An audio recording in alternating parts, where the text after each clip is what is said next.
لله وكفى وسلام على عباده الذين اصطفى أما بعد أعوذ بالله من الشيطان الرجيم بسم الله الرحمن الرحيم وأفوض أمري إلى الله سبحان ربك رب العزة عما يصفون وسلام على المرسلين والحمد لله رب العالمين اللهم صل على سيدنا محمد وعلى آل سيدنا محمد وبارك وسلم۔ یہ روزمرہ کا مشاہدہ ہے کہ جہاں انسان کو سچی محبت ہو تو انسان اس کی خیر خواہی کرتا ہے، بھلا چاہتا ہے، اچھا چاہتا ہے۔ مثال کے طور پہ ماں کو بیٹے سے فطری محبت ہوتی ہے تو ہر ماں اپنے بچے کا بھلا چاہتی ہے، چاہے بچہ ماں کے پاس رو بھی رہا ہو اور کوئی پوچھے کہ بچے کو کون رلا رہا ہے، جی ماں رلا رہی ہے۔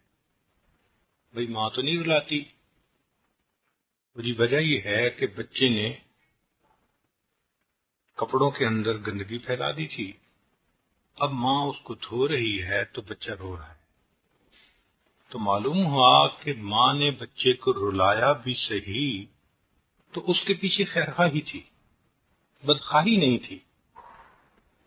یہ ممکن ہی نہیں کہ ماں اپنے بیٹے کے ساتھ بدخواہی کرے۔ یہ نتیجہ کس کا ہے؟ اس محبت کا جو اللہ نے ماں کو بچے کے ساتھ دے دی ہے۔ جب یہ بات سمجھ میں آ گئی تو وہ پروردگار جو ساری دنیا کی ماؤں کی محبتوں کو جمع کیا جائے اس سے بھی 70 گنا زیادہ بندوں سے محبت کرتا ہے، وہ اپنے بندوں کی کتنی خیر خواہی کرے گا، ہمیشہ اچھا چاہے گا۔ ایک بات ذہن میں یہ بٹھا لیں کہ بندے کے ساتھ جو ہوتا ہے اس میں بہتری ہوتی ہے، ہمیں سمجھ آئے یا نہ آئے یہ الگ بات ہے، ہوتی بہتری ہے۔ ہمارا علم پورا نہیں، ہماری نظر دور نہیں دیکھتی، ہم خطا کر جاتے ہیں، ہم سمجھتے ہیں جی بڑے برے حالات آ گئے، بیمار ہو گئے، فلاں غم آ گیا، یہ ہو گیا، فلاں ہو گیا، تو ہمیں ایسے لگتا ہے کہ ہمارے ساتھ گویا زیادتی ہوئی، حالانکہ یہ 100% غلط بات ہے۔ جو ہو رہا ہوتا ہے وہ بہتر ہو رہا ہوتا ہے، اس میں ہمارے لیے خیر ہوتی ہے، بھلائی ہوتی ہے۔ انسان نہیں سوچتا کئی مرتبہ۔ اس کی مثال وہی کہ ہم نے ایئرپورٹ پہ ایک بندے کو دیکھا، بڑا جھگڑ رہا ہے، مجھے جانا ہے، میں نے وقت دیا ہوا ہے، کوئی میرا انتظار کر رہا ہے، میری میٹنگ ہے، میری اتنی اہم میٹنگ ہے، مجھے ضرور جانا ہے، پلیز مجھے سیٹ دے دیں۔ اور جہاز والے کہہ رہے تھے بھائی اب تو ساری سیٹیں بک ہو گئیں، ایک سیٹ بھی باقی نہیں بچی، ہم آپ کو نہیں اور سیٹ دے سکتے۔ اب وہ رو رہا ہے اور پریشان ہے، اور کبھی مینیجر کی منت کرتا ہے، کبھی جو وہاں پر اٹینڈنٹ بیٹھا ہوا تھا اس کی منت سماجت کرتا ہے، پوری کوشش کے باوجود اس کو سیٹ نہ ملی، بڑا اداس، بڑا غمزدہ، واپس گھر آیا۔ ابھی گھر پہنچا نہیں تھا کہ فون آیا کہ جو جہاز چلا تھا اس کا ایکسیڈنٹ ہو گیا اور جتنے بندے تھے سارے کے سارے فوت ہو گئے۔ اب ذرا غور کریں کہ یہ بندہ کتنا رو رہا تھا، یہ کتنا پریشان ہو رہا تھا، یہ کتنا جھگڑ رہا تھا، یہ سمجھ رہا تھا کہ میں محروم ہو گیا فلائٹ سے، میرے کاروبار کا کیا ہوگا، کوئی اور پارٹی آرڈر لے جائے گی، میری میٹنگ بڑی اہم ہے، اس کو نقصان ہی نقصان نظر آتا تھا، مگر اس کو یہ پتہ نہیں تھا کہ میں ایک ایسے کام کے لیے کوشش کر رہا ہوں جو میرے لیے زیادہ نقصان دہ، اور بعد میں جب اس کی حقیقت کھلی اب یہ شکرانے کے نفل پڑ رہا ہے۔ ہماری بالکل یہی مثال ہے کہ حالات آتے ہیں، کبھی بیماری کے، کبھی پریشانی کے، کبھی نقصان کے، کبھی غم کے، ہم تڑپتے ہیں، پتہ نہیں ہمارے ساتھ کیا ہو گیا۔ یہ ہماری بے صبری ہوتی ہے، یہ ہماری کمزوری ہوتی ہے، یہ ہماری نالائکی ہوتی ہے۔ ہمیں دل میں اس بات کو بٹھانا چاہیے کہ ہم جیسے بچے کو اعتماد ہوتا ہے نا کہ امی ہے میری، وہ میری خبر گیری کرنے والی ہے، میرا خیال رکھنے والی ہے، تو ہمارا تو پروردگار ہے۔ ان اللہ مولا الذین آمنوا وان الکافرین لا مولا۔ یہ تو کافروں کو پریشانی ہونی چاہیے کہ جن کا کوئی مولا ہی نہیں، جن کا کوئی نگران ہی نہیں، جن کا کوئی سرپرست ہی نہیں، مومن کو کیا پریشانی؟ سبحان اللہ۔ تو یہ بات ذہن میں رکھیں کہ ہم بے سہارا نہیں ہیں۔ ہم نے کلمہ پڑھا، گواہی دی ایک ایسے پروردگار کی جو قدرت رکھتا ہے، جو زندہ ہے، جو علیم ہے، جو بصیر ہے، جو حالات کو بھیجنے والا ہے۔ تو جب اس کی طرف سے حالات آنے ہیں تو اچھی، بس سیدھی بات ہے۔ سمجھ میں آئے تو بھی اچھے، نہ آئے تو بھی اچھے۔ چنانچہ ایک عابد تھا، بڑی دعائیں مانگتا تھا، اللہ اتنا عرصہ ہو گیا عبادت کرتے کرتے، میں چاہتا ہوں کبھی شیطان کو دیکھوں کہ یہ بدبخت کیسے ہے۔ اسے خواب میں بتایا گیا کہ تو اس کو نہ دیکھ۔ اس نے کہا نہیں میں دیکھنا ضرور چاہتا ہوں، آخر ساری دنیا کو اس نے پریشان کیا ہوا ہے، تو میں دیکھوں تو صحیح نا یہ منحوس کون ہے، یہ بدبخت کون ہے۔ دعا کرتا رہا، اللہ نے اس کی دعا قبول کر لی۔ چنانچہ اس نے ایک دن دیکھا کہ اس کو شیطان ملا اور اس کے پاس چھوٹے بڑے مختلف قسم کے جال تھے۔ اس نے پوچھا کیا لیے پھرتے ہو؟ اس نے کہا جال۔ کس لیے؟ لوگوں کو بہکانے کے لیے۔ اس نے کہا کہ میرے لیے جال؟ اس نے کہا تیرے لیے ضرورت نہیں ہے، تیری عمر 100 سال ہے، بڑا ٹائم پڑا ہے، بڑا ٹائم پڑا ہے۔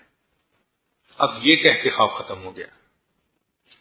اب اللہ کی شان کے اس بندے کے دل میں یہ بات بیٹھ گئی کہ میری عمر تو بہت لمبی ہے، ابھی 100 سال عمر ہوگی تو میں تو ابھی 45-50 کا ہوں۔ چنانچہ عبادت تو پھر بھی کرتا رہا، مگر وقت کے ساتھ ساتھ عبادت کے اندر کمی آتی گئی۔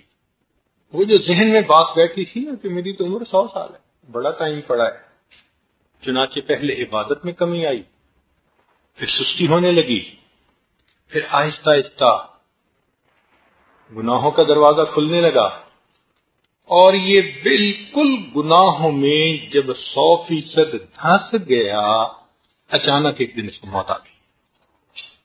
اس کی عمر 100 سال تھی نہیں، عمر کے چند سال ہی باقی تھے، مگر شیطان نے اس کو بہکا دیا، لمبی امیدیں دلوا دیں، اور یہ اپنے ایمان سے محروم ہو گیا۔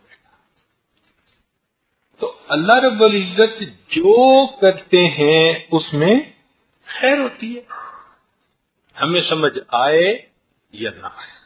ایک ذہن بنا لیں کہ یہ حالات یہ اللہ رب العزت کی طرف سے آتے ہیں، وہ مغیر الاحوال ہیں، حالات کو عدلنے بدلنے والے، بھیجنے والے۔ وَتِلْكَ الْأَيَّامُ نُدَاوِلُهَا بَيْنَ النَّاسِ، ہم انسانوں میں بدلتے رہتے ہیں۔ اب مالک کو اگر ماں کو اپنے بچے کو کوئی بھی چیز دینی ہے تو ہمیشہ اچھی دے گی، ہمیشہ بھلا سوچے گی، کپڑے لائے گی تو اچھے ہوں گے، کھانے کی چیزیں لائے گی تو اچھے ہوں گے، کبھی سوچ ہی نہیں سکتی کہ وہ اپنے بیٹے کے لیے کوئی برا کرے۔ تو ہمارا پروردگار ہمارے ساتھ ہمیشہ اچھا ہی کرتا ہے، جو حالات، جس حالات میں جس کو رکھے اچھا۔ بندہ سوچتا ہے کاروبار نہیں چل رہا، کھلا پیسہ نہیں مل رہا، بھئی کیا پتا کھلا پیسہ مل جاتا، اللہ اولاد کو نافرمان بنا دیتے، پھر کیا ہوتا؟ بیوی کو نافرمان بنا دیتے، ایمان ہی سے محروم ہو جاتے۔ تو ایسے مال کو کیا کرنا؟ تو ہم اپنی من مرضی سے نہ ہر وقت چیز مانگتے رہیں۔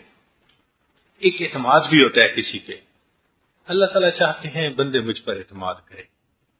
دیکھیں نا، ہم ایک چھوٹا سا گھر ہوتا ہے اور ہم اس کے انتظامات کرتے ہیں، اب ہر کام اگر بیوی پوچھنا شروع کر دے یہ ایسے کیوں، تو ہم تنگ پڑ جاتے ہیں، کیا مسئلہ ہے، تمہیں اعتماد نہیں کہ میں جو کروں گا اچھا کروں گا؟ دیکھیں ہمارے وسائل محدود ہیں، ہماری سمجھ محدود ہے، اس کے باوجود جو تھوڑی سی شرافت نفس اللہ نے ہمارے اندر رکھی ہے نا، تو ہم توقع کرتے ہیں کہ ہم اہل خانہ کا اچھا سوچیں گے۔ اللہ رب العزت کی کریم ذات، اللہ رب العزت کی بزرگ ذات، سبحان اللہ۔ تو ہمیں اللہ پہ اعتماد کرنا چاہیے۔ پہلی بات تو یہ ذہن میں رکھیں کہ جو بھی اللہ ہمارے ساتھ کرتے ہیں ہمارے لیے وہی بہتر ہوتا ہے، سمجھ میں آئے یا نہ آئے۔ چنانچہ ایک تو واقعات سن لیجئے۔ ایک شخص تھا موسیٰ علیہ السلام کے زمانے میں، اس کو پرندوں کی بولی سیکھنے کا شوق پیدا ہو گیا، دعائیں مانگنی شروع کر دی، اللہ پرندوں کی بولیاں مجھے آپ سکھا دیجئے۔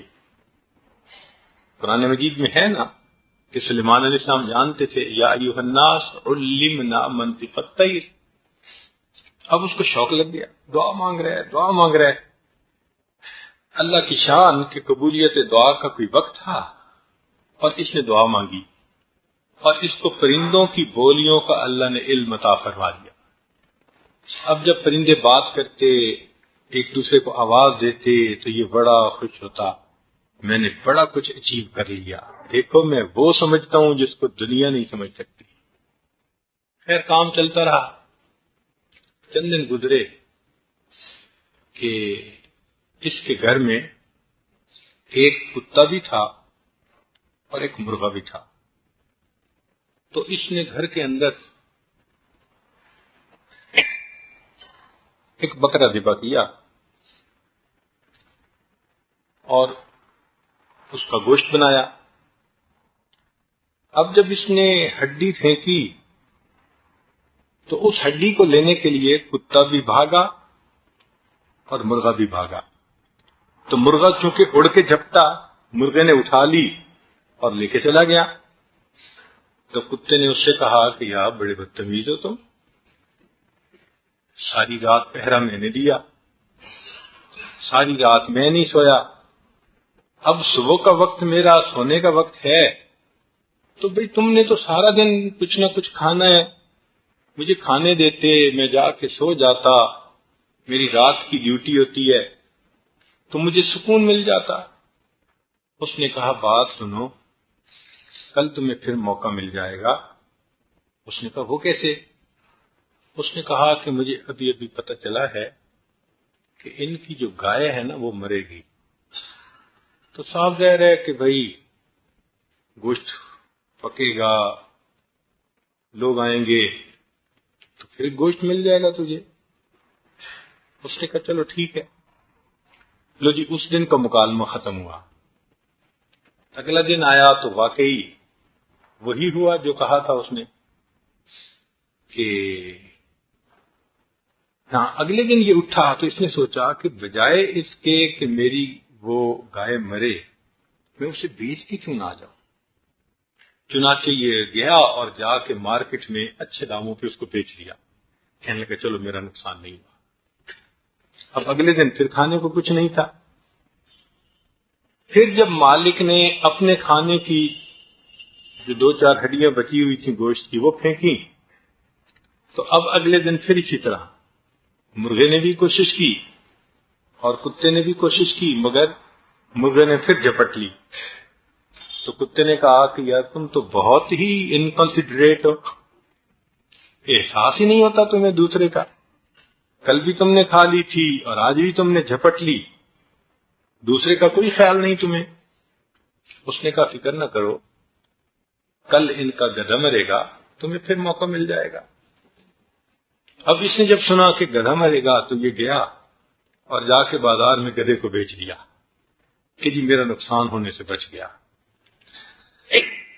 اب جب تیسرا دن آیا تو پھر کھانے کو کچھ تھا نہیں، مالک نے جو بچی ہوئی ہڈیاں تھوڑی سی پھینکی، اب کتا بھی بھاگا، مرغا بھی بھاگا، اب پھر مرغے نے اس کو اٹھا لیا جلدی سے۔ تو کتے نے کہا کہ بھائی تیری زیادتی کی کوئی انتہا نہیں، اور تم تو بہت جھوٹے ہو، ویسے تم پرندوں کی دنیا کے مؤذن بنے پھرتے ہو، اذانیں دیتے ہو،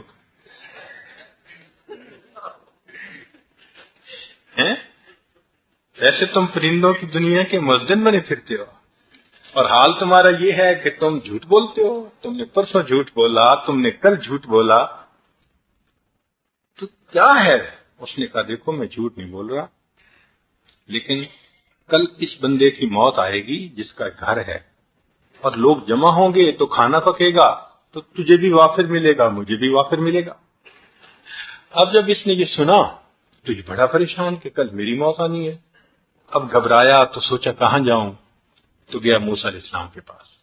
حضرت وہ میں نے جو بولیاں سیکھی تھی نا، تو پہلے دن یہ ہوا، دوسرے دن یہ ہوا، اور آج تو وہ مرغا کہہ رہا ہے کہ یہ بندہ کل مرے گا، حضرت پلیز، حضرت پلیز۔ تو اس وقت موسیٰ علیہ السلام نے فرمایا کہ دیکھو یہ قضاء و قدر کا فیصلہ تھا کہ اللہ نے تمہارے گھر میں کسی ایک کی جان لینے کا فیصلہ کیا تھا، تو پہلے وہ جان لینی تھی گائے کی، تم سمارٹ بنے کہ اس کو جا کے بیچ آئے، اس کو شفٹ کر دیا تمہارے گدھے پر، تم سمارٹ بنے اس کو جا کے بیچ آئے، اس کو شفٹ کر دیا تمہارے اوپر، اب یہ اللہ کا فیصلہ ہے، ہو کر رہے گا۔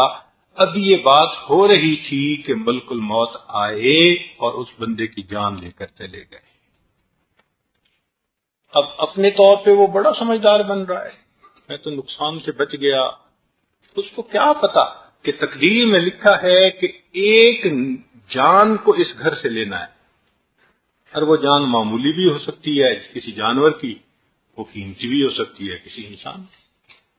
تو اس نے کیا عقل مندی کی، اپنی موت کو دعوت دی نا اس نے۔ تو انسان نہیں سوچتا کہ فائدہ کیا ہے، اس لیے بہترین دستور یہ ہے کہ معاملہ اللہ پہ چھوڑے کہ اللہ آپ اتنے مہربان ہیں، اتنے کریم ہیں، آپ جو کریں گے میرے لیے وہی بہتر ہوگا، جو کریں گے وہی بہتر ہوگا۔ چنانچہ کتابوں میں ایک واقعہ لکھا ہے کہ ایک مرد عورت کی شادی ہوئی تو انہوں نے بستی کے ذرا کنارے پہ الگ گھر لیا، تو میاں بیوی ہی اس میں رہتے تھے اور گڈ ڈیز شادی کے شروع کے گزار رہے تھے، خوب جہیز بھی تھا، مال بھی تھا، سارا کچھ تھا۔ کیونکہ دیہاتی علاقہ تھا تو دیہاتی علاقوں میں گھروں میں گدھے کا ہونا یا کتے کا ہونا یا مرغے کا ہونا یہ معمول کی چیزیں ہوتی ہیں، ہر گھر میں اس قسم کے جاندار ہوتے ہیں، ان کے گھر میں بھی تھے۔ اب ایک دن صبح اٹھے تو مرغا مرا ہوا، تو بیوی نے خاوند کو کہا کہ دیکھیں آج ہمارا مرغا جو تھا وہ مر گیا۔ خاوند نے کہا بھائی اس میں کوئی بہتری ہوگی، کیوں پریشان ہوتی ہو؟ بیوی چپ ہو گئی۔ اللہ کی شان کے دوسرا تیسرا دن ہوا کہ ان کا جو رکھوالی کرنے والا، نگرانی کرنے والا کتا تھا نا وہ بھی مر گیا۔ تو دلہن نے پھر خاوند کو کہا کہ دیکھیں آج ہمارا وہ جو پہرا دیتا تھا نا کتا، وہ بھی مر گیا۔ اس نے کہا اللہ کی بندی کیوں پریشان ہوتی ہو، کوئی بہتری ہوگی اس میں؟ چلو پھر صبر ہو گیا۔ تیسرا دن آیا تو اللہ کی شان کہ اس گھر کا گدھا مر گیا۔ اب تو جب خامن نے کہا نہ کوئی بہتری ہوگی تو بیوی بھی آگے سے بولی، ہر روز گھر کی کوئی نہ کوئی چیز مر رہی ہے، آپ کو بہتری نظر آ رہی ہے، کیا ہے بہتری؟ خامن نے کہا کہ دیکھو میں نے اپنے بڑوں سے یہ بات سیکھی ہے کہ جو اللہ کرتے ہیں اس میں بہتری ہوتی ہے۔ کیا بہتری ہے میں نہیں بتا سکتا، ہوگی بہتری۔ خیر دلہن نے اس بات کو قبول کر لیا۔ اللہ کی شان دیکھیں کہ اس بستی والے جو لوگ تھے ان کی قریب کی کسی اور بستی والوں کے ساتھ دشمنی تھی، اور وہ دشمنی اتنی بڑھ گئی تھی کہ اس بستی والوں نے پلان بنایا کہ ہم کسی رات جائیں گے اور اس گھر میں نہ مال چھوڑیں گے نہ اس گھر میں کسی عورت کی عزت چھوڑیں گے، ساری بستی کو بے آبرو کر کے آئیں گے۔ چنانچہ وہی ہوا کہ اگلی رات لوگ سوئے ہوئے تھے، انہوں نے اچانک حملہ کیا، سب چاروں طرف سے ہر گھر میں گئے، سونا چاندی جو ملا وہ بھی اٹھایا، جو جوان عورتیں ملی ان کی عزتیں خراب کی اور کئیوں کو قتل کیا، جوانوں کو مارا، ساری بستی میں انہوں نے فساد مچا دیا اور واپس چلے گئے۔ جب اگلا دن ہوا تو پتہ چلا کہ ہر گھر کا کوئی نہ کوئی بندہ یا جوان مرا یا عورت کی عزت لٹی یا کسی کی چوری ہوئی، کچھ نہ کچھ ہوا۔ ایک گھر ایسا تھا جس میں کچھ بھی نہیں ہوا، اور یہ گھر اس دلہا اور دلہن کا تھا۔ تو لوگوں نے ان سے پوچھا کہ تم نے ساری بستی والوں کے ساتھ یہ سلوک کیا، ایک گھر چھوٹ کیسے گیا؟ وہ کہنے لگے کہ اصل میں ہم نے یہ دستور بنایا تھا کہ جب ہم گئے تو جس گھر سے آواز آئی نا کسی جانور کی، ہم سمجھے یہاں لوگ موجود ہیں، یا مرغا بولا یا کتا بولا یا گدھا بولا، وہ گھر میں سے کوئی بولا ہی نہیں تو ہم سمجھے گھر والے بھاگ گئے ہیں یہاں سے، تو یہاں جانے کی کیا ضرورت ہے؟ اب اپنے طور پہ یہ سمجھ رہے ہیں، عورت سمجھ رہی ہے کہ ہمارا نقصان ہوا، اور وہ نہیں جانتی تھی کہ میرا جہیز کے زیور بھی بچیں گے، میری عزت بھی بچے گی، میری جان بھی اللہ رب العزت بچائیں گے۔ تو ہم نہیں سمجھتے، مگر جو ہوتا ہے اس میں کیا ہوتی ہے؟ خیر ہوتی ہے۔ جو حالات آ جائیں، مصیبت نظر آ رہی ہو بڑی سے بڑی، اس وقت بھی سمجھیں کہ بہتر ہوگا۔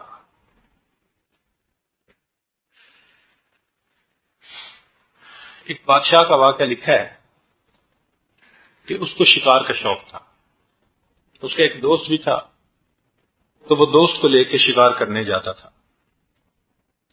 اب ایک مرتبہ جب وہ شکار کھیلنے کے لیے گیا تو دوست نے اس کو بندوق دینی چاہی، تو کچھ ایسی غلطی ہوئی لینے اور دینے میں کہ وہ جو ٹریگر ہوتا ہے وہ دبا، اور بادشاہ صاحب کے جو پاؤں کی انگوٹھا تھا نا وہ کٹ گیا،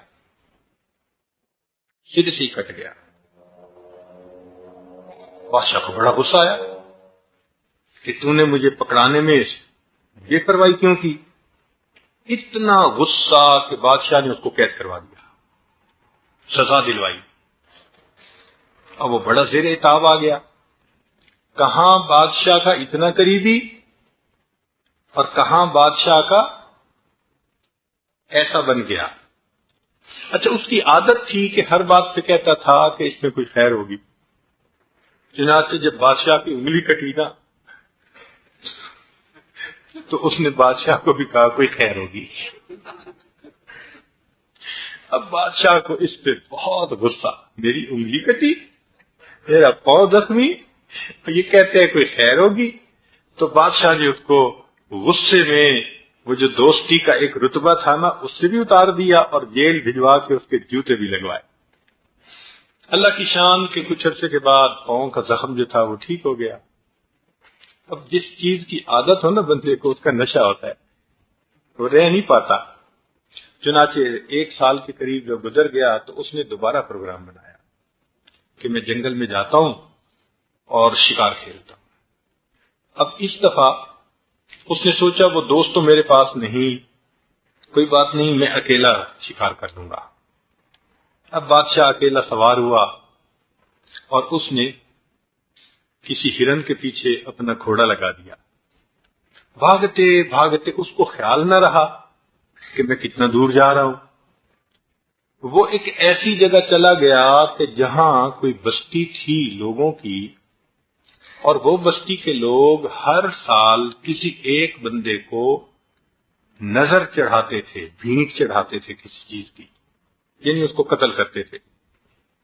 اب بستی والے لوگ سوچ رہے تھے کہ بجائے بستی کے بندے کو قتل کریں، کوئی باہر کا مل جائے نا تو پھر ٹھیک ہے۔ لو جی، بادشاہ سلامت ان کے ہتھے چڑھ گئے۔ اب انہوں نے بادشاہ کو پکڑ لیا۔ اس نے کہا بادشاہ ہوں، انہوں نے کہا تو جو بھی ہے، ہمیں تو بندہ چاہیے۔ خیر جی، وہ پکڑ کے لے گئے اور انہوں نے ساری بستی والوں کو جمع کر لیا اور کہا کہ بھائی ایک ہمیں بندہ مل گیا، آئیں ہم آج اس کو قتل کرتے ہیں۔ اور ان کا کوئی ایسا مذہب تھا کہ وہ بھینٹ چڑھاتے تھے ایک بندے۔ اب جب ان کا جو بڑا تھا کوئی آیا اور اس نے آ کے اس کو کہا جوتے اتارو، ادھر کھڑے ہو، تو دیکھا کہ اس کا تو انگوٹھا کٹا ہوا ہے۔ شرط یہ ہوتی تھی بھینٹ چڑھانے کی کہ اس بندے کے سارے اعضاء درست ہوں، عیب نہ ہو اس کو کوئی۔ اب جب اس نے کھڑا کیا جوتا اتروا کے تو انگوٹھا ہی نہیں، تو اس نے لوگوں کو کہا بھائی اس سے تو نظر پوری نہیں ہوگی۔ ان کا اچھا اس سے پوری نہیں ہوگی تو پھر چھوڑ دیتے ہیں، کوئی اور مل جائے گا۔ چنانچہ انہوں نے بادشاہ سلامت کو چھوڑ دیا۔ اور جب بادشاہ کی جان بچی نا تو بادشاہ بڑا خوش کہ واقعی انگوٹھے کا کٹنا میرے لیے بہتر ہو گیا، انگوٹھے کا کٹنا میرے لیے بہتر ہو گیا۔ اب یہ واپس آیا تو اس کو دوست یاد آیا کہ یار اس نے کہا تو ٹھیک تھا کہ یہ میرے لیے بہتر تھا، تو میں اب اپنے دوست کو بلا لیتا ہوں اور اس پہ معذرت کر لیتا ہوں۔ چنانچہ اس نے دوست کو بلوایا اور اس کو پورا واقعہ سنایا اور کہا تم جو کہتے تھے نا کہ بہتری ہوتی ہے، تو واقعی بھائی میں آپ سے معافی مانگتا ہوں، بہتری ہو گئی۔ میں نے آپ کو 1 سال قید میں ڈالا اور مشقت میں ڈالا۔ اس نے آگے سے کہا بادشاہ سلامت میرے لیے بھی بہتری ہو گئی۔ اس نے کہا کیسے؟ کہنے لگا اگر میں ساتھ ہوتا تو میں تو صحیح تعلیم تھا۔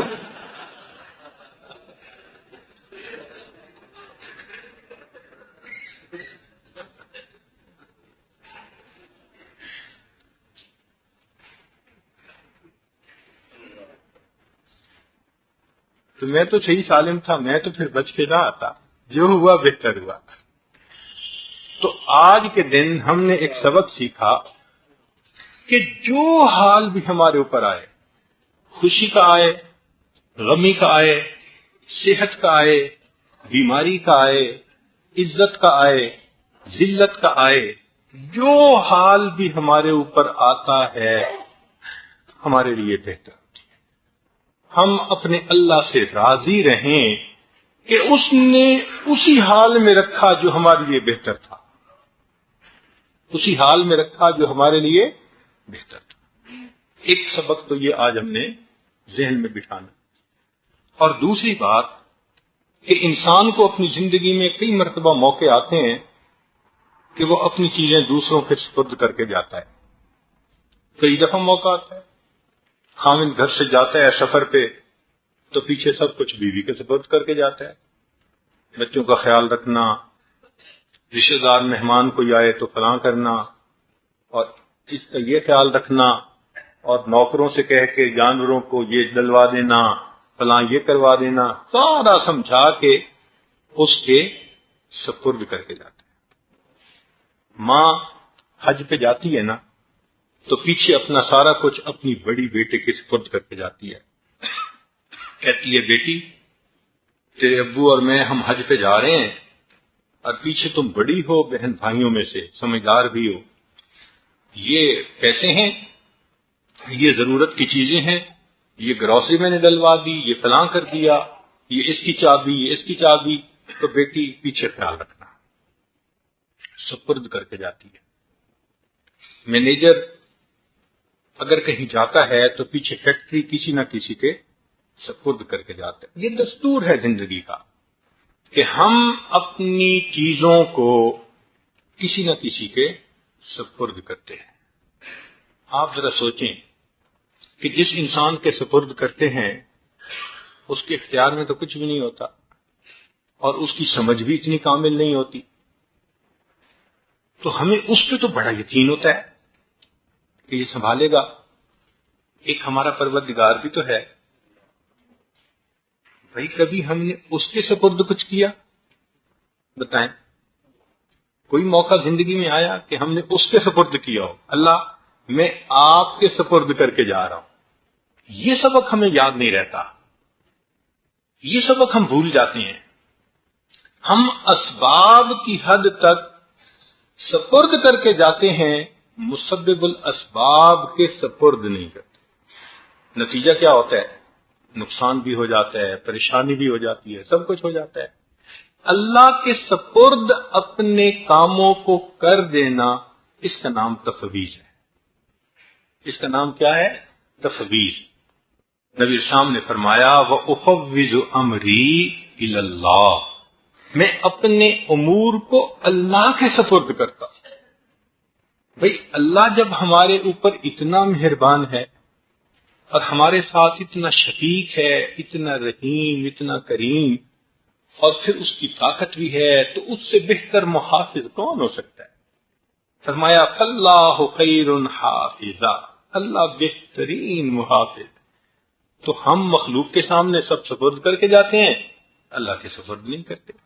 ہمیں دونوں کام کرنے چاہیے تھے، مخلوق کے بھی ذمے لگا جاتے، مگر جو مخلوق کا پروردگار ہے اس سے بھی 2 رکعت نفل پڑھ کے دعا مانگ لیتے، اللہ میں سب کچھ تیرے ہی سپرد کر کے جا رہا ہوں۔ کبھی یہ ڈیل کر کے تو دیکھیں، اللہ سے سودا کر کے تو دیکھیں نا۔ جس نے اللہ پہ اعتماد کیا، اللہ نے ہمیشہ اس کو سرخرو فرمایا۔ قرآن مجید میں 2 مثالیں ہیں، وہ ہمارے سبق دینے کے لیے اللہ نے بیان فرمائی، ہمیں سکھانے کے لیے اللہ نے بیان فرمائی، لیکن ہم پڑھ کے گزر جاتے ہیں، سبق نہیں سیکھتے اس سے۔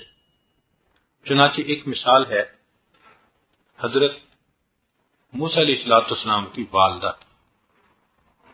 موسیٰ علیہ السلام کی والدہ کی، چنانچہ ان کے ہاں بیٹا ہوا،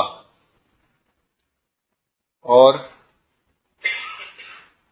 اس وقت کا جو بادشاہ فرعون تھا، وہ بنی اسرائیل میں جس کے ہاں بھی بیٹا ہوتا تھا، اس بیٹے کو اسی وقت وہ قتل کروا دیتا تھا۔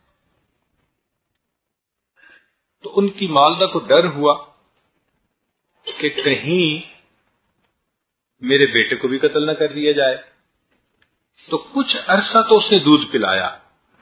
بعض مفسرین نے لکھا 3 مہینے پلایا، بعض مفسرین نے لکھا 8 مہینے پلایا، اور اس دوران موسیٰ علیہ السلام روتے نہیں تھے، امر الہی سے بالکل خاموش رہتے تھے، اور کپڑے میں لپٹے ہوتے تھے تو لوگوں کو اتنا پتہ بھی نہیں چلتا تھا بھئی اس گھر میں کوئی بچہ ایسا ہے۔ اللہ رب العزت فرماتے ہیں وَأَوْحَيْنَا إِلَىٰ أُمِّ مُوسَىٰ أَنْ أَرْضِعِيهِ، ہم نے موسیٰ علیہ السلام کی والدہ کو وحی کی، الہام فرمایا کہ تم اس کو دودھ پلاؤ۔ یہ اوحینا کا لفظ جو ہے یہ بتا رہا ہے کہ یہ وہ وحی نہیں تھی جو شریعت اترتی ہے، یہ دل میں خیال ڈالنا، اس کو وحی فرما دیا گیا، اور الہام کے سچ ہونے کی یہ لفظ دلیل ہے۔ مگر الہام ہر بندے کو نہیں ہوتا، ان کا الہام جن کے دل صاف ہوتے ہیں، شیطان کے وساوس سے وہ محفوظ ہوتے ہیں، ان کا الہام ٹھیک ہوتا ہے، وگرنہ تو مرزا قادیانی کو بھی الہام ہوتے تھے، ان الشیاطین لیوحون الی، وہ بھی تو اپنے دوستوں کو بھی تو شیطان الہام کرتا ہے نا۔ تو ہر بندے کا الہام ٹھیک نہیں ہوتا، وہ شیطان کان میں پھونک مار ہے. جن لوگوں نے دل کو صاف کیا ہوتا ہے، رساوت سے خالی کر لیا ہوتا ہے، تو وسوسے سے پاکیزہ دلوں پر جو اللہ الہام فرماتے ہیں وہ سچ ہوا کرتا ہے. اللہ نے فرمایا کہ بچے کو دودھ پلا، فَإِذَا خِفْتِ عَلَيْهِ، اور اگر تجھے ڈر لگے کہ فرعون کے پولیس والے آئیں گے بچے کو پکڑ کے لے جائیں گے، فَأَلْقِيهِ فِي الْيَمِّ، اس بچے کو دریا میں ڈال دینا. اور پھر آگے فرمایا فَلْيُلْقِهِ الْيَمُّ بِالسَّاحِلِ، جب پانی میں ڈالو گی نا تو بالآخر اس بچے کو ساحل پہ لے جایا جائے گا. یَأْخُذْهُ عَدُوٌّ لِّی وَعَدُوٌّ اللَّهِ، اس کو وہ پکڑے گا، اللہ فرماتے ہیں جو میرا بھی دشمن ہے اس بچے کا بھی دشمن ہے. اب ذرا آزمائش دیکھو. عورت سوچتی ہے اللہ آپ بچے کو بچانا چاہتے ہیں تو میں اس کو گھر کی چھت پہ رکھ دیتی ہوں، کسی کو پتہ نہ چلے، کسی کمرے کے کونے میں لٹا دیتی ہوں، کسی کو پتہ نہ چلے، آپ تو محفوظ کر سکتے ہیں. مگر اللہ تعالی ہمیشہ مشاہدے کو تڑواتے ہیں. کمرے میں رکھ دینا، غار میں رکھ دینا، چھت پہ رکھ دینا، یہ مشاہدہ تھا. یہ ایمان بالغیب ہے. اللہ تڑواتے ہیں مشاہدے کو کہ تم توڑو مشاہدے کو تاکہ کامل تمہارا یقین میری ذات کے اوپر ہو. فرمایا اچھا ڈالنے ہیں تو پانی میں ڈالو. عقل کہتی ہے پانی میں بچے کو ڈالا تو بچہ گیا. بھی کیسے ڈالیں گے؟ بچے کو ویسے پھینک دیں تو بچہ بچتا نہیں ہے کہ تیرنا نہیں جانتا. اگر کسی بکسے میں ڈالیں تو ہوا کے لیے سوراخ رکھنے پڑیں گے. سوراخ رکھیں تو سوراخوں سے پانی اندر جائے گا، بچہ ڈوب کے مرے گا. سوراخ بند کریں کہ پانی نہ جائے، واٹر ٹائٹ ہو تو وہ ایئر ٹائٹ بھی بن جائے گا تو دم گھٹ کے مرے گا. عقل کہتی ہے کہ بچے کے بچنے کی کوئی صورت ممکن نہیں. اب موسیٰ علیہ السلام کا ایمان، ان کی ماں کا ایمان اتنا مضبوط تھا، عورت ذات تھی. اور ذرا غور کریں، مال ہوتا ہے بندہ رزق لے جاتا ہے، کوئی سونے کے زیور ہوتے رزق لے جاتی. ماں ہے اور ادھر بیٹا ہے، اور ماں اپنے بیٹے کے بارے میں کتنی سینسیٹیو ہوتی ہے. انسانوں کی تو بات کیا کرنی، جانوروں کو دیکھو، ہاتھی اپنے بچے کے ساتھ ہوں یا کوئی اور جانور بچے کے ساتھ ہو تو ماشاءاللہ کتنا زیادہ وہ محتاط ہوتا ہے. ہمیں شروع میں اس کا پتہ نہیں تھا تو ہمارے ایک دوست ہیں حسن بھائی ساؤتھ والے، وہ ایک دفعہ ہمیں لے گئے تو ہم پارک کے درمیان میں سے گزر رہے تھے. اللہ کی شان کے ہاتھی آیا تو گاڑی کھڑی کر لی. ہمیں پتہ نہیں تھا کہ اس ہاتھی کے ساتھ اس کا بچہ بھی ہے. وہ ماں تھی، مادہ تھی. وہ جب سڑک کے اوپر آئی نا تو اس نے گاڑی کو ذرا دور دیکھا تو وہ موک اٹیک کرتی ہے. موک اٹیک کا مطلب ہوتا ہے کہ بی اوے، ڈونٹ ڈسٹرب. ہمیں کچھ تجربہ نہیں تھا.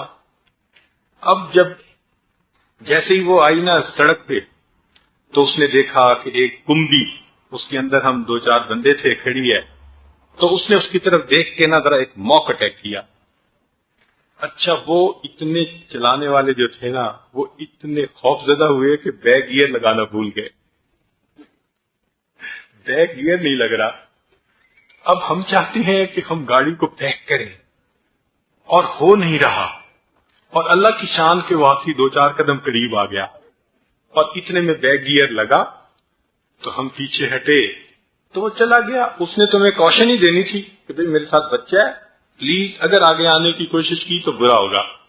تو ہم تو پیچھے ہٹ گئے، وہ چلا گیا. جب وہ چلا گیا تو حسن بھائی مجھے کہتے ہیں حضرت 1 کلو پسینہ آ گیا.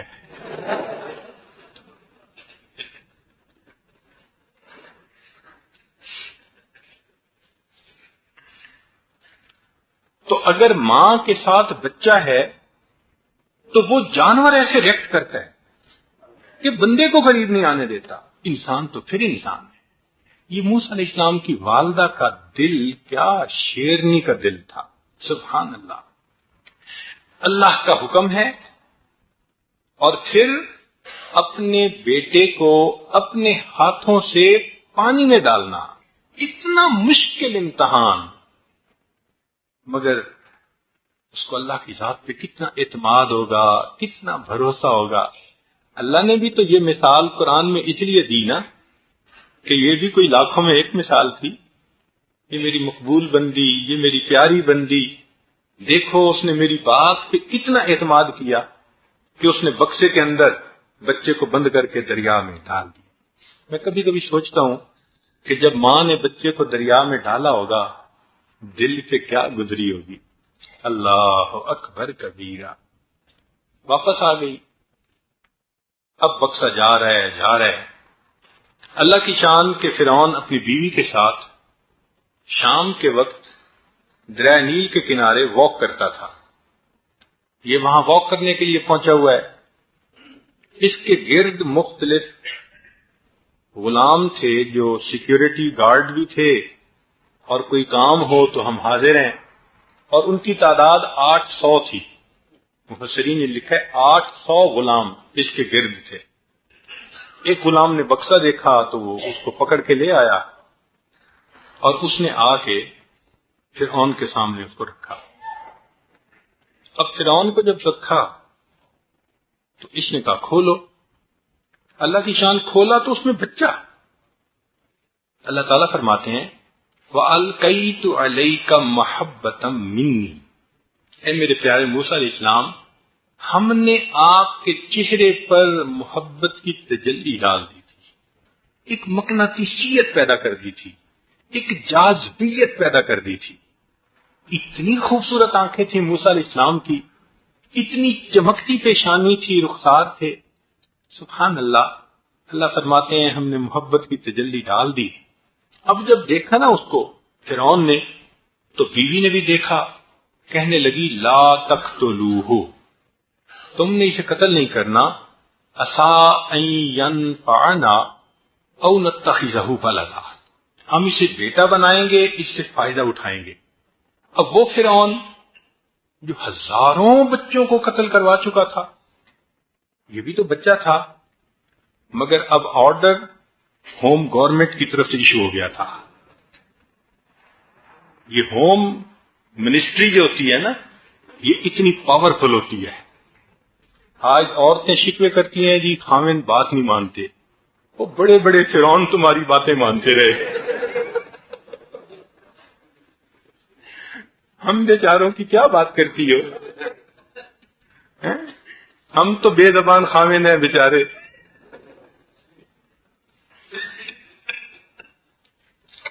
تو دیکھیے بیوی نے کہا کہ لا تقتلوہ، اور اس نے کہا ٹھیک ہے۔ اصل میں کیا ہوا کہ اس کے ذہن میں یہ بات آئی کہ جب میں اس کو بیٹا بناؤں گا اور اپنے گھر میں پالوں گا تو یہ تو میرا احسان مند ہوگا، یہ مجھ سے کیوں تخت چھینے گا؟ تو قتل کرنے کی طرف دھیان ہی نہیں گیا، کہنے لگا ہاں بالکل ٹھیک ہے۔ اب جب اس کو ایڈاپٹ کر لیا تو خوشی کا موقع، تو خوشی کے موقع پہ ہمیشہ کچھ اظہار کرتے ہیں۔ لو جی فرعون نے کہا کہ جتنے بھی یہاں غلام ہیں میں نے سب کو آزاد کر دیا۔ 800 غلام آزاد ہو گئے۔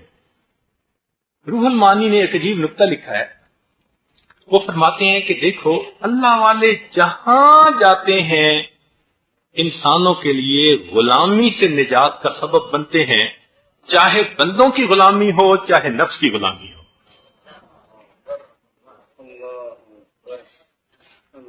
دیکھو موسیٰ علیہ السلام وہاں پہنچے، غلاموں کو آزاد کر دیا گیا، سبحان اللہ۔ اسی طرح اللہ تعالیٰ اپنے پیارے اولیاء کے مجلس میں آنے پر ان کو نفس کی غلامی سے آزادی عطا فرما دیتے ہیں۔ خیر بچے کو گھر لے آئے۔ اب اس زمانے میں یہ ڈبے کے دودھ تو ہوتے نہیں تھے، تو عورتیں دودھ پلاتی تھی۔ عورت بلائی گئی جی اس کو دودھ پلاؤ۔ اللہ تعالیٰ فرماتے ہیں وحرمنا علیہ المراضع من قبل، اے میرے پیارے موسیٰ علیہ السلام، ہم نے آپ پر عورتوں کے دودھ کو حرام کر دیا تھا۔ اب جو عورت آتی ہے دودھ پلانے لگتی ہے، بچہ اس کا دودھ ایکسیپٹ نہیں کرتا اور روتا ہے۔ اب بادشاہ سلامت نے بچے کو اڈاپٹ کیا اور وہ رو رہا ہے، اور بلاؤ، اور کسی کو بلاؤ، عورتیں بلائی جا رہی ہیں مگر بچہ دودھ ہی نہیں لیتا، فیڈ ہی نہیں لیتا۔ ساری رات اسی شش و پنج میں گزر گئی، حتیٰ کہ صبح کا وقت ہو گیا۔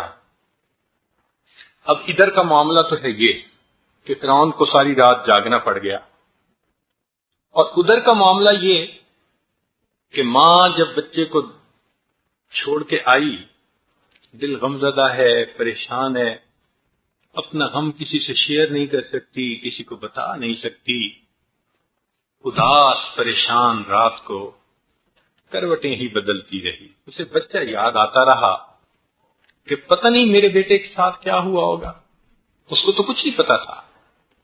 اللہ تعالیٰ فرماتے ہیں وَأَصْبَحَ فُؤَادُ أُمِّ مُوسَىٰ فَارِغًا، اور موسیٰ علیہ السلام کی ماں نے صبح کی اس حال میں کہ دل بہت غم زدہ تھا۔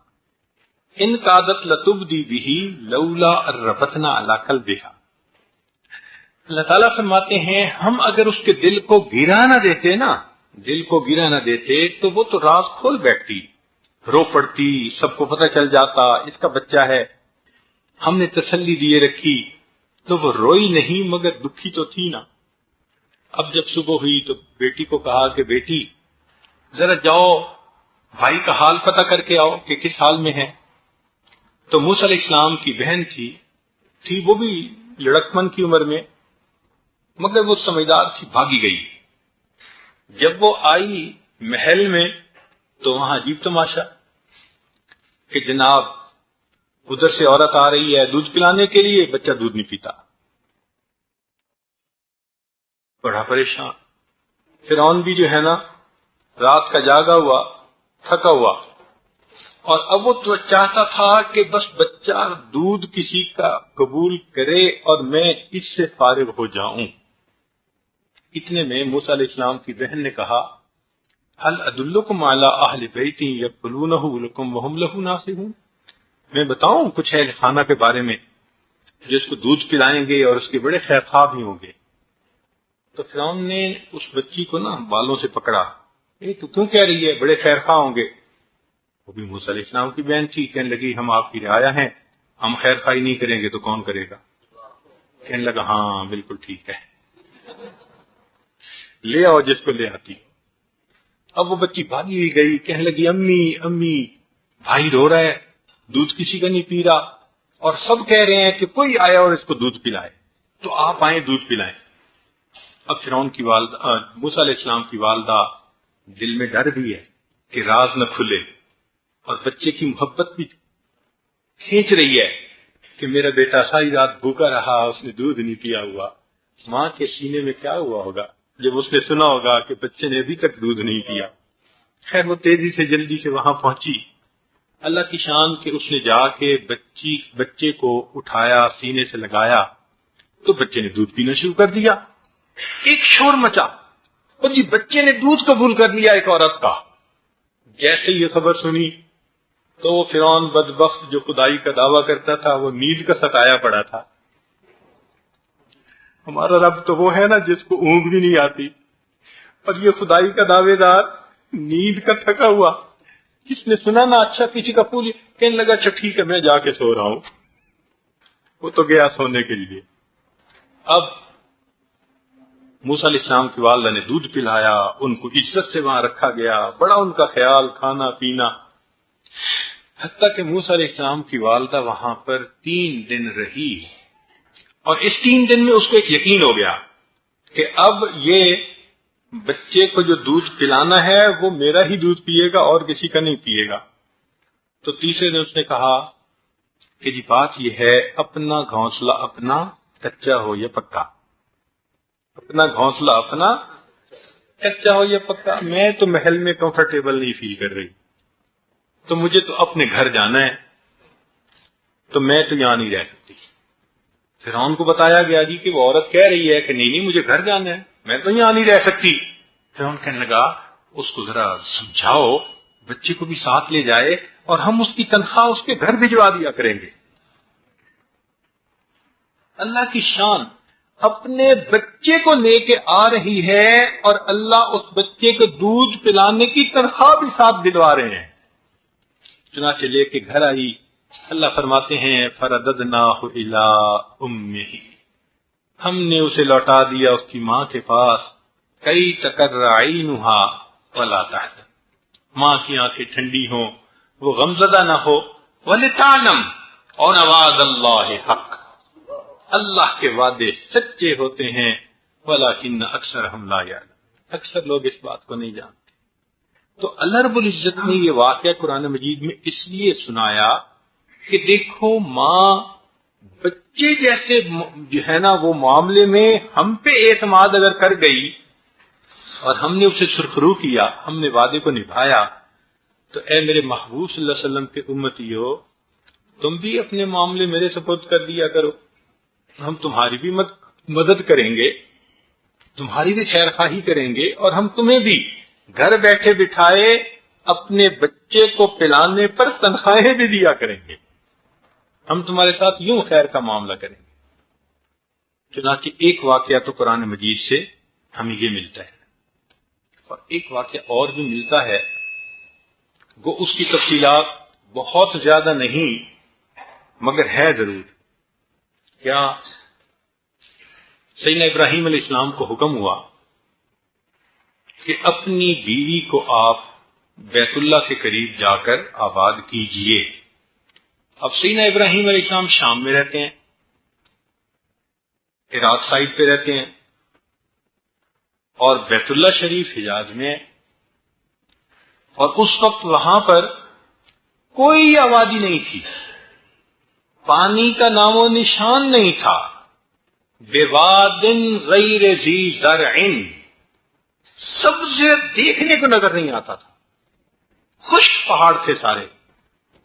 سیدنا ابراہیم علیہ السلام اللہ کے حکم پہ اپنے بیٹے کو، بیوی کو لے کے وہاں گئے، اور وہاں جا کر بیوی کو اتارا، بچے کو چھوڑا، جو کچھ سامان تھا چھوٹا موٹا تھا سواری پہ وہ اتارا، اور بتایا بھی نہیں، واپس آنے لگے۔ اب جب واپس آنے لگے تو بیوی نے اس وقت کوشچن کیا، آپ ہمیں یہاں اکیلا چھوڑ کے جا رہے ہیں؟ اب ذرا غور کیجئے، بیوی اگر گھر میں کبھی بچوں کے ساتھ اکیلی ہوتی ہے نا، ہم بیٹھے دفتر میں ہوتے ہیں اور سوچ ہماری گھر ہوتی ہے کہ آج بیوی گھر میں اکیلی ہے، کوئی کام پڑ گیا تو کیا ہوگا، اور ہم فون کر کے پوچھتے ہیں آپ ٹھیک ہو، کسی بچے کو ضرورت تو نہیں، کچھ منگوانا تو نہیں، کچھ یہ کرنا تو نہیں۔ وہ بیوی گھر میں ہوتی ہے، وہ بیوی کتنی محفوظ ہوتی ہے، ہر چیز اس کے پاس ہوتی ہے۔ اچھا اگر کبھی بیوی کو کسی کھلی جگہ پہ بٹھا کے آنا پڑے اور بچہ بھی ساتھ ہو تو پھر ہمارا کیا حال ہوگا؟ منٹ گزارنے مشکل ہوں گے ہمارے لیے۔ اب 5 منٹ ہو گئے، اب 10 منٹ ہو گئے، پتہ نہیں ہماری بیوی کس حال میں ہوگی۔ اور اگر ویرانے میں دن رات کے لیے چھوڑ کے آنا پڑے، پتہ نہیں کوئی انسان نہ آ گیا ہو، کوئی درندہ نہ آ گیا ہو، بیوی کس حال میں ہے، بچہ کس حال میں ہے۔ سوچیں نا کہ یہ کتنا ڈیفیکلٹ کام ہے، انبلیویبل، ہمیں تو سمجھ نہیں آتا اتنا بڑا رسک کوئی لے۔ مگر سیدنا ابراہیم علیہ السلام اللہ کے پیارے نبی ہیں، اللہ کے وعدوں پہ بھروسہ ہے، فکر ہی نہیں ان کو۔ بیوی کو اتارا، بچے کو اتارا اور چل پڑے۔ بیوی نے کہا کیوں چھوڑ کے جا رہے ہیں؟ خاموش، وہ بھی آخر صحبت یافتہ تھی، سمجھدار تھی۔ تیسری مرتبہ اس نے پوچھا کیا آپ ہمیں اللہ تعالیٰ کے حکم پہ چھوڑ کے جا رہے ہیں؟ تو اس وقت سر ہلایا، ہاں اللہ کے حکم پہ چھوڑ کے جا رہا ہوں۔ تو اس وقت بی بی ہاجرہ نے آگے سے جواب دیا، اچھا اگر اللہ کے حکم پہ چھوڑ کے جا رہے ہیں تو اللہ تعالیٰ ہمیں ضائع نہیں فرمائے گے۔ قربان جائیں اس ایمان پر، کیا خوبصورت ایمان تھا ان کے دل میں، کیا تفویض تھی ان کے دل میں کہ وہ کہتی ہیں اللہ کے سپرد کر کے جا رہے ہیں نا اللہ کے حکم پہ، تو اللہ ضائع نہیں ہونے دیں گے۔ ان کو یقین تھا۔ چنانچہ کیا ہوا، ابراہیم علیہ السلام چلے گئے، مگر باپ ہوتا ہے نا، دل تو دکھی ہوتا ہے۔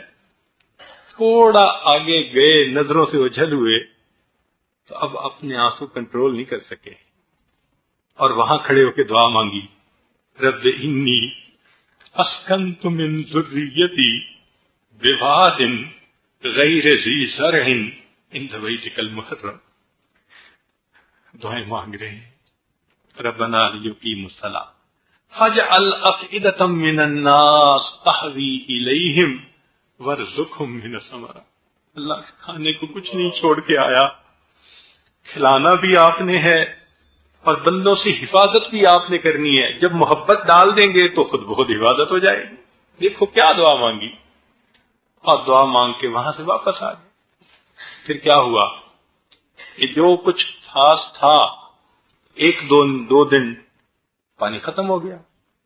اب خود ماں کے سینے میں دودھ نہیں کہ بچے کو پلائے، اور بچہ روتا ہے تو ماں پریشان ہے۔ اس ماں کی پریشانی کا کیا کہنا کہ چاروں طرف سنسان آبادی، یعنی کوئی بندہ ہی نہیں رہتا تھا وہاں، کوئی جانور نظر نہیں آتا تھا۔ جانور کیسے آئے، پانی ہو تو کوئی ہو، نہ پینے کو پانی تھا نہ جینے کو پانی تھا۔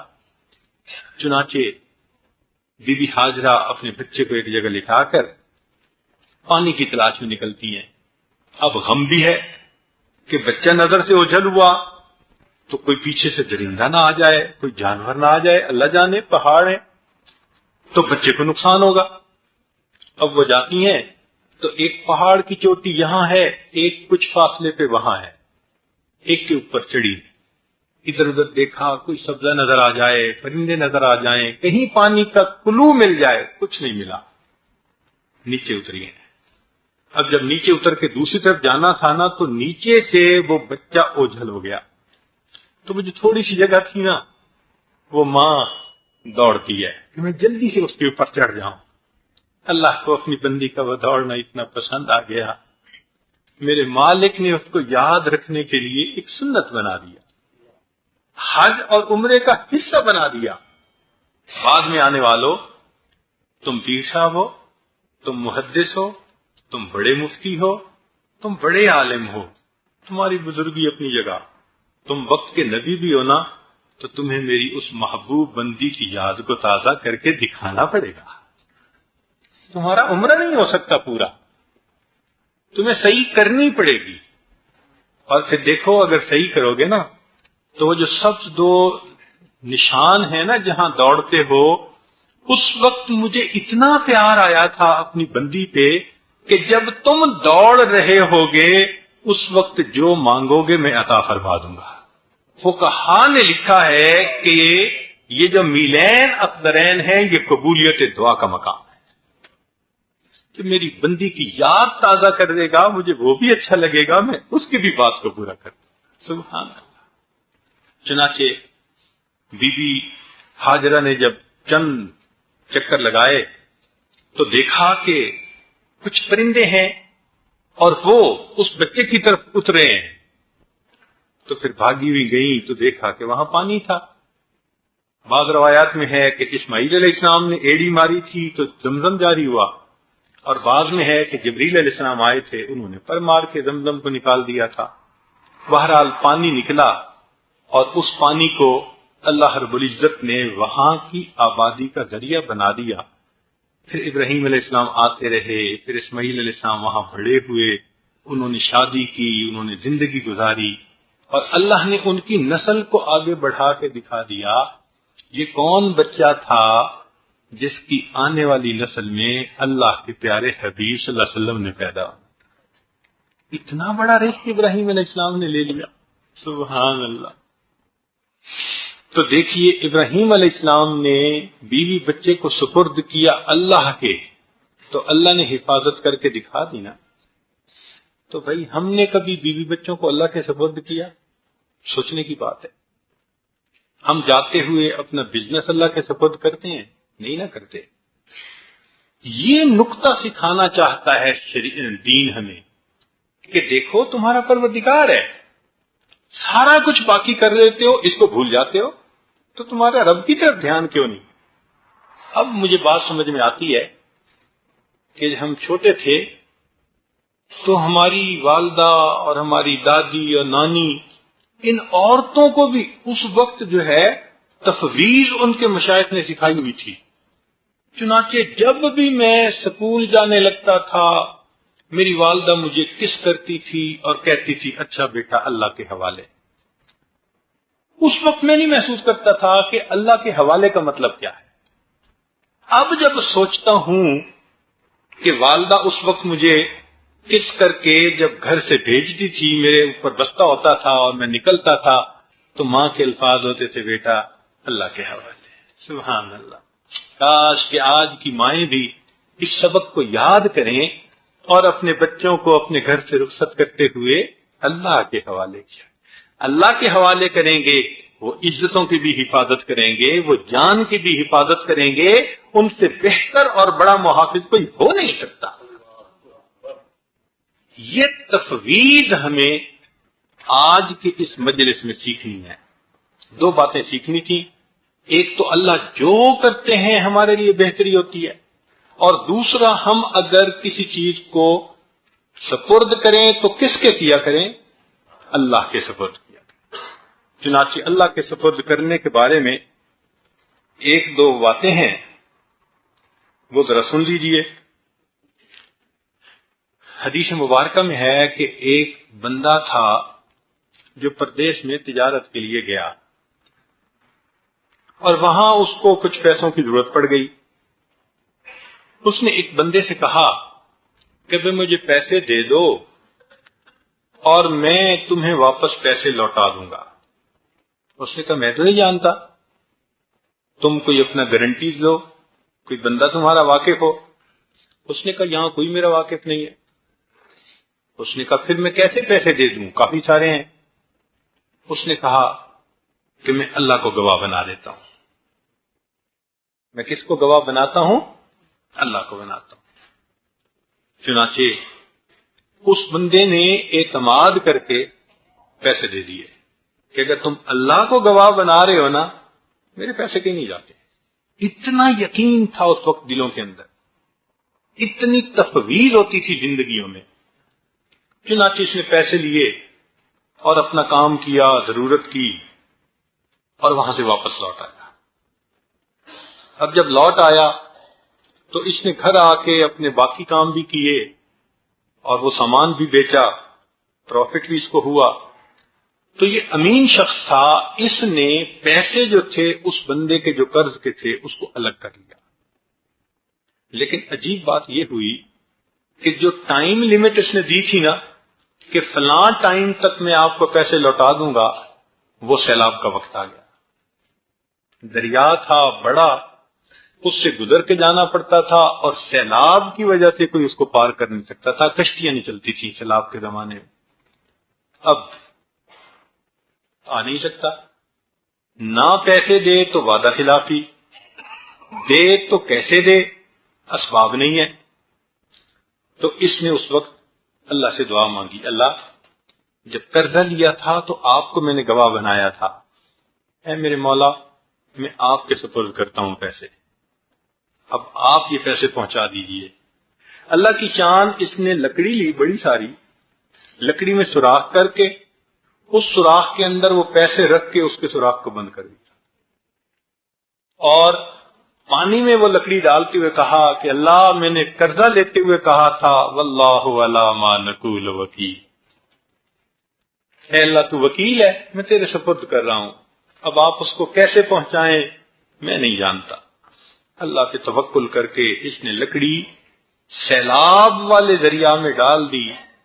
اللہ کی شان کہ وہ لکڑی چلتے چلتے چلتے جب کہیں کنارے کے قریب آئی تو جس بندے نے قرضہ لینا تھا نا وہ تو انتظار میں تھا، اس کو بھی کسی نے بتایا ہوا تھا کہ بھئی سیلاب ہے، اترے گا تو کوئی آ کے تمہیں قرضہ دے گا، تو وہ آیا پانی دیکھنے کے لیے، جب پانی دیکھنے آیا تو وہ لکڑی اس کو تیرتی ملی، اس نے کہا چلو لکڑی ہے اٹھا کے لے جاتے ہیں، کام آئے گی۔ لکڑی کو اٹھا لیا، گھر لے آیا، ایک دو دن وہ پڑی رہی، خشک ہوئی۔ بیوی نے کہا بھائی اس کو ذرا ٹکڑے کر دو تاکہ میں چولہے میں جلاؤں۔ جب ٹکڑے کرنے لگا تو اندر سے پیسے نکلے، جب پیسے نکلے تو وہ حیران کہ یہ کیا، تو دیکھا کہ ایک ساتھ رکا پڑا ہوا تھا، اور رکا اسی بندے نے لکھا تھا جس نے قرضہ لیا تھا، اور اس نے کہا تھا اللہ آپ میرے وکیل تھے، میں آپ کے حوالے کر رہا ہوں، ان پیسوں کو اس بندے تک پہنچا دینا جس کا میں نے قرضہ دینا ہے۔ اور اللہ نے جب پیسے پہنچائے، بندے نے گنے تو پورے تھے، کہنے لگا میرے مولا آپ کتنے مہربان ہیں، جو بندہ کوئی چیز آپ کے سپرد کرتا ہے کبھی نقصان اس کو نہیں ہو سکتا۔ تو پہلے وقتوں میں تو لوگ اتنا اللہ کے سپرد کرتے تھے اپنی چیزوں کو، اللہ اکبر کبیرہ۔ چنانچہ یہ عاجز اب بات کو مکمل کرتا ہے۔ ایک بزرگ تھے، ان کا نام تھا حاتم اسم رحمت اللہ علیہ، اللہ سے بہت محبت کرنے والے، اللہ سے بہت محبت کرنے والے نیک انسان تھے، اور جو نیک لوگ ہوتے ہیں ان کے گھروں میں نیکی کے تذکرے ہوتے رہتے ہیں، اور ہم نہیں سمجھتے کہ ان تذکروں سے بچے کتنا فائدہ لیتے ہیں، بچے کتنا سبق سیکھتے ہیں، باتوں کو پلے باندھتے ہیں، ہمیں نہیں پتا ہوتا کس بات کو بچے نے سنا اور پلے باندھ لیا، ہمیں نہیں پتا ہوتا۔ چنانچہ وہ بھی گھر میں تذکرے کرتے تھے اللہ تعالیٰ کی محبت کے، عظمت کے۔ ایک دفعہ حج کا وقت آ گیا اور ان کا دل بڑا اداس ہوا کہ میں حج پہ جاؤں، مگر گھر میں باقی سب عورتیں تھیں، یعنی بیٹیاں تھیں، بیوی تھی، اور مرد یہ اکیلے تھے، اور خرچہ بھی نہیں تھا۔ تو اب پریشان کہ بھائی میں حج پہ کیسے جاؤں۔ کچھ دن سوچتے رہے، سبب کوئی نہیں بنا۔ انہوں نے سوچا چلو میں آج بچوں کے سامنے کہہ کیوں نہ دوں۔ ایک دن بیوی کے سامنے کہا کہ حج کا وقت آنے والا ہے، بڑا دل چاہتا ہے میں اللہ کے گھر کا دیدار کروں، حج پہ جاؤں، مگر خرچہ بھی تو نہیں ہے میرے پاس، اور ایسا بھی نہیں کہ میں آپ لوگوں کو دے کے جاؤں، اتنا بھی نہیں، آپ مجھے مشورہ دیں میں کیا کروں۔ تو بیوی تو خاموش ہو گئی کہ بھئی آپ دیکھ لیں کہ ہمیں اس حال میں آپ چھوڑ کے جائیں گے، اور جو بڑی بچیاں تھیں وہ بھی خاموش ہو گئی۔ چھوٹی بچی ان کی تھی چند سال کی، ہوگی کوئی 4-5 سال کی۔ وہ کہنے لگی باقی گھر والوں کو ماذا علیکم لو اذنتم لہو، کیا مسئلہ ہے تمہارا، ابو کو اجازت کیوں نہیں دے دیتے؟ اس لیے کہ دعوہ یذهب حیث شاء، ابو چلے جائیں جہاں چاہتے ہیں، فإنه مناول الرزق وليس برازق، اس لیے کہ ابو رزق کے پہنچانے والے ہیں، رزق دینے والے نہیں ہیں۔ دینے والا تو پروردگار ہے، وہ ابو کو دیتے ہیں، ابو پہنچا دیتے ہیں۔ تو بھئی آپ ابو کو جانے دیں، رازق تو یہ نہیں ہے نا، رازق تو اللہ ہے، ابو تو لانے والے ہیں، تو اگر چلے بھی گئے تو کیا فرق پڑے گا۔ اب بچی نے جب اتنی یقین بھری بات کی نا، تو اس بات پہ سارے گھر والے خاموش ہو گئے، اور انہوں نے کہا جی ٹھیک ہے آپ چلے جائیں۔ حاتم اسم رحمت اللہ علیہ نے اپنا جو چھوٹا سا سامان تھا لیا، سفر پہ نکل گئے۔ ایک دن گزرا، 2 دن گزرا، 3 دن گزرا، اب یہاں فاقے، گھر میں کھانے کو کچھ نہیں، کچھ رشتہ دار آ گئے، کچھ پڑوسی آ گئے، ان کا یہ کیا کیا تمہارے خاوند نے، اور تو بچیوں کو اکیلا چھوڑ کے چلا گیا اور گھر میں بھی کچھ نہیں ہے۔ تو انہوں نے لعنت ملامت کرنی شروع کر دی کہ یہ تو کوئی عقل مندی کا کام نہیں کیا، کیوں ایسے کیا۔ جب انہوں نے کہا تو ان کو پتا چلا کہ یہ چھوٹی جو تھی نا اسی نے اجازت دلوائی تھی، تو سب نے اس کو کہا کہ تم نے کیا بے وقوفی کی۔ اس وقت وہ دعا مانگتی ہے الہی و سیدی، رب کی طرف متوجہ ہو کے آسمان کی طرف دیکھ کر یہ الفاظ کہتی ہے الہی و سیدی و مولائی، اے میرے الہ، اے میرے سردار، اے میرے مولا۔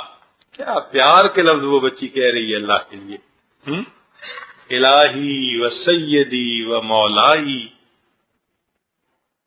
اودت قوم بفضلک وانک لا تضیعهم فلا تخیبهم فلا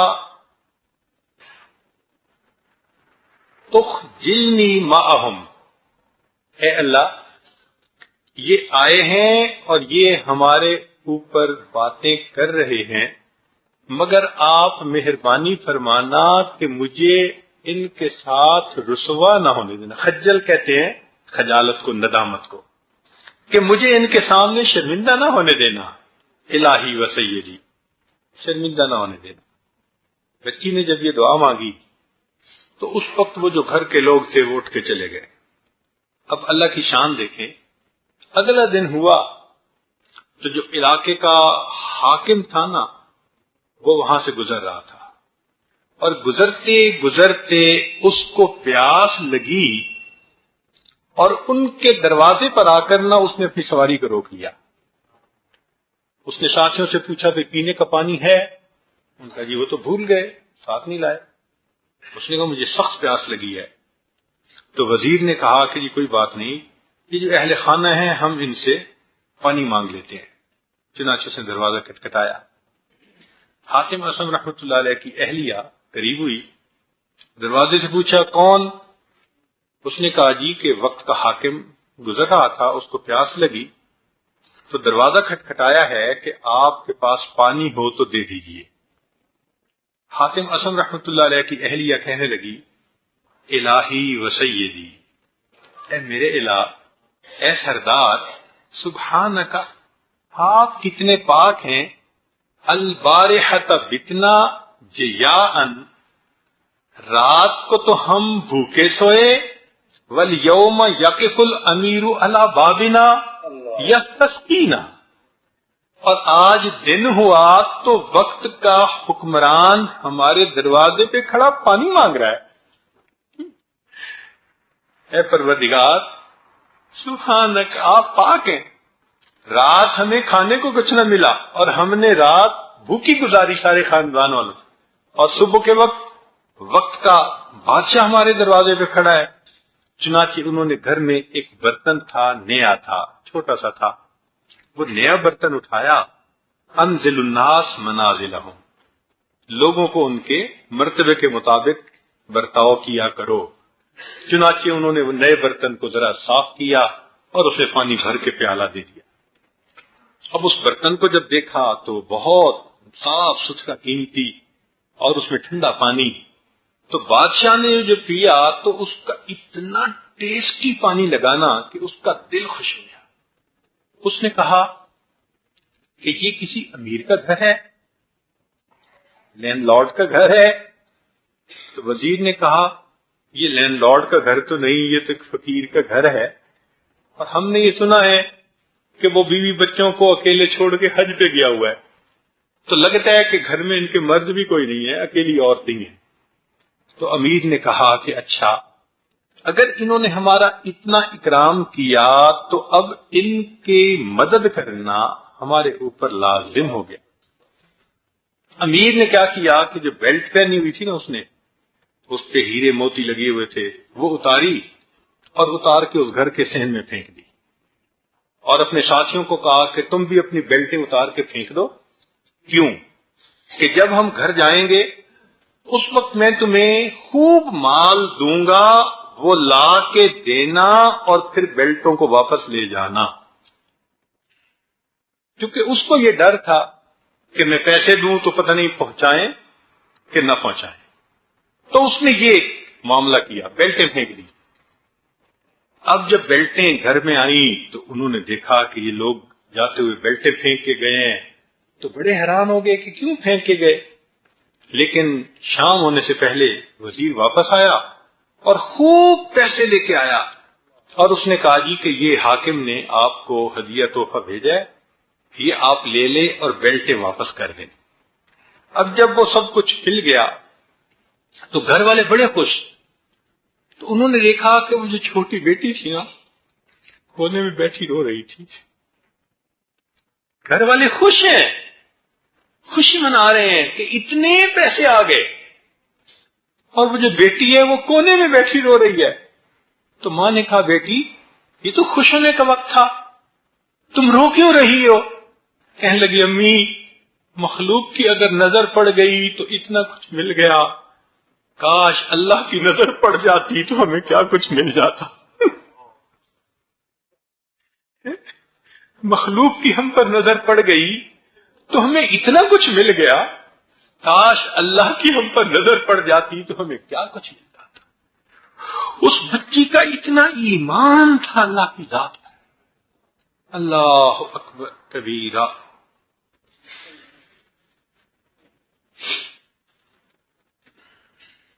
چنانچہ وہ کہنے لگی کہ والکریم الخالق اذا نظر الینا، اگر اللہ کریم ہمیں نظر سے دیکھ لیتے تو وہ ہمیں اکیلا نہ چھوڑیں گے. پھر اس کے بعد اس بچی نے دعا کی اللہم انظر الی ابینا ودبرہ فاحسن تدبیر. اے اللہ ہمارے ابو کی بھی حفاظت کرنا، نگہداشت کرنا، اور ابو کے ساتھ بھی بہتر تدبیر کا معاملہ فرمانا. اب بچی معصوم دعائیں مانگ رہی ہے باپ کے لیے. خوش نصیب باپ ہے نا کہ جس کو اللہ نے ایسی بیٹی دی جس کا اللہ سے ایسے ایمان بنا ہوا ہے. چنانچہ ادھر کیا ہوا کہ حاتم اسم رحمت اللہ علیہ نکلے تو تھے، اپنی بستی تھے، نہ سواری تھی، نہ کھانا تھا، نہ کوئی رفیق سفر تھا، مگر جو تھا وہ کیا کیا، پیدل چل پڑے. میں مکہ کی طرف پیدل جا رہا ہوں. چنانچہ انہوں نے کوئی 2-4 میل کا سفر کیا. آگے دیکھا تو ایک قافلہ آ رہا تھا. یہ قافلہ کہاں جا رہا تھا؟ مکہ مکرمہ حج کرنے کے لیے. اور اس قافلے کا ایک سردار تھا، اور اس سردار کو نا سر درد بڑی سخت ہو رہی تھی. تو وہ کسی طبیب کی تلاش میں تھے. چنانچہ جب طبیب نہ ملا تو وہ سردار جو تھا اس نے سر درد کی وجہ سے رونا شروع کر دیا کہ میری برداشت سے باہر ہے. تو کسی وزیر نے مشورہ دیا کہ جی کوئی اللہ کا نیک بندہ دیکھ لیں جو کچھ پڑھ دے، دم کر دے تاکہ سر درد اتر جائے. تو قافلے والوں نے کہا کہ وہ کہاں ملے گا. اتنے میں ان کی نظر حاتم اسم پر پڑی. ان کے ایک فقیر جا رہا ہے، اس سے دعا لے لیتے ہیں، مسافر ہے. چنانچہ حاتم اسم کو کہا کہ جی آپ دعا کر لیجئے. انہوں نے ہاتھ اٹھائے، دعا کر دی کہ اللہ اس کے سر درد والی بیماری کو ختم فرما دے. اللہ مدد فرمانے والے ہیں. جیسے دعا کی اسی وقت اس کی سر درد ختم ہو گئی. اب جو امیر تھا اس نے کہا کہ جی آپ کہاں جا رہے تھے؟ جی میں تو حج پہ جانا چاہتا ہوں، پیدل چل رہا تھا. اس نے کہا ہم حج پہ جا رہے ہیں، سواری یہ موجود ہے، آپ کا کھانا بھی ہمارے ذمے، لے جانا بھی ہمارے ذمے، حج کروانا بھی ہمارے ذمے، واپس بستی پہنچانا بھی ہمارے ذمے. میرے مولا سبحان اللہ. آپ کی ذات پہ جو توکل کر کے نکلتا ہے اور اہل خانہ کو سپرد کر کے آتا ہے، آپ دیکھیں اس کے ساتھ کیا معاملہ فرماتے ہیں اور گھر والوں کے ساتھ کیا معاملہ فرماتے ہیں. چنانچہ حاتم اسم رحمت اللہ علیہ نے سکون سے حج کیا، شاہانہ طریقے سے، پروٹوکول کے ساتھ حج کیا. اور پھر قافلے والوں نے ان کو بستی واپس لوٹایا. تو جب واپس آئے تو اس وقت جو ہے انہوں نے اللہ سے دعا مانگی کہ اللہ گھر قریب آ گیا ہے، پتہ نہیں گھر والے کس حال میں ہوں گے، کیونکہ ان کو پتہ کچھ نہیں تھا. گھر قریب آ گیا ہے، پتہ نہیں گھر والے کس حال میں ہوں گے. جب انہوں نے یہ کہا تو اللہ نے ان کے دل میں الہام اتارا، الہام ڈالا، یا حاتم، اے حاتم، من اصلح معاملتہ اصلحنا معاملتہ نا معہ، جو ہمارے ساتھ اپنے معاملے کو درست کر لیتا ہے ہم اس کے ساتھ اپنے معاملے کو درست کر لیتے ہیں۔ تو نے ہم پہ توکل کی، ہم پہ اعتماد کیا، ہم اپنے پر اعتماد کرنے والے کو کبھی مایوس نہیں ہونے دیتے۔ ہم نے تمہارے گھر والوں کا تم سے بہتر خیال کیا۔ چنانچہ جب اس کے بعد وہ گھر داخل ہوئے، دیکھا کہ کھانے کو روٹی بھی ہے، بوٹی بھی ہے، ہر نعمت ہے۔ بڑے حیران ہو کے بیوی سے پوچھا کہ یہ سب کچھ کیسے ملا؟ تب اس نے بیٹی کا یہ واقعہ سنایا تو حاتم اسم رحمت اللہ علیہ نے بیٹی کو بلایا، اس کو گلے سے لگایا، پیار کیا، فرمانے لگے صغار قوم کبار قوم آخری، جو چھوٹے تھے گھر کے تو گھر کے بڑے بن گئے۔ پھر فرمانے لگے کہ وَإِنَّ اللَّهَ لَا يَنظُرُ إِلَىٰ أَكْبَرِكُمْ وَلَٰكِن يَنظُرُ إِلَىٰ أَعْرَفِكُمْ۔ اللہ تعالیٰ تم میں سے عمر کے بڑے کو نہیں دیکھتا، اللہ دیکھتا ہے کہ تم میں سے معرفت والا بڑا کون ہے۔ فَعَلَيْكُمْ بِمَعْرِفَتِهِ وَالْاتِّكَالِ عَلَيْهِ فَإِنَّهُ مَن يَتَوَكَّلْ عَلَى اللَّهِ فَهُوَ حَسْبُهُ۔ اللہ پہ جو بھروسہ کر جاتا ہے اللہ اس کے لیے کافی ہو جاتا ہے۔ اللہ رب العزت ہمیں اپنی ذات کے اوپر پکا یقین، بھروسہ عطا فرمائے۔ تو آج کے بعد ایک تو جو حالات ہوں اس کو اپنے لیے اللہ کی طرف سے انعام سمجھیں، سمجھ میں آئے یا نہ آئے، اور دوسری بات کہ جب بھی کوئی ایسا معاملہ ہو بندوں کے سپرد کر کے جانے کی بجائے اپنے معاملے کو اللہ کے سپرد کریں، اللہ کے سامنے اپنے ایمان کا اظہار کرے۔ اللہ تعالیٰ چاہتے ہیں کہ بندے میرے ساتھ ایمان کا اظہار کریں اور میں اس پر ان کو ان کی امیدوں سے بڑھ کر اجر عطا کروں۔ دنیا کی بھی حفاظت ہے، ایمان کی بھی حفاظت ہے، اور ایسا بندہ جو اللہ پہ بھروسہ کرتا ہوگا وہ جب اللہ کے پاس جائے گا ذرا سوچئے تو صحیح، پھر اللہ تعالیٰ اس کو کتنے انعامات سے نوازیں گے۔ اللہ تعالیٰ ہمیں اپنے فضل سے ان لوگوں میں شامل فرمائے جو تفویض اور تسلیم کے مقام پر پہنچ گئے۔ وآخر دعوانا ان الحمد للہ۔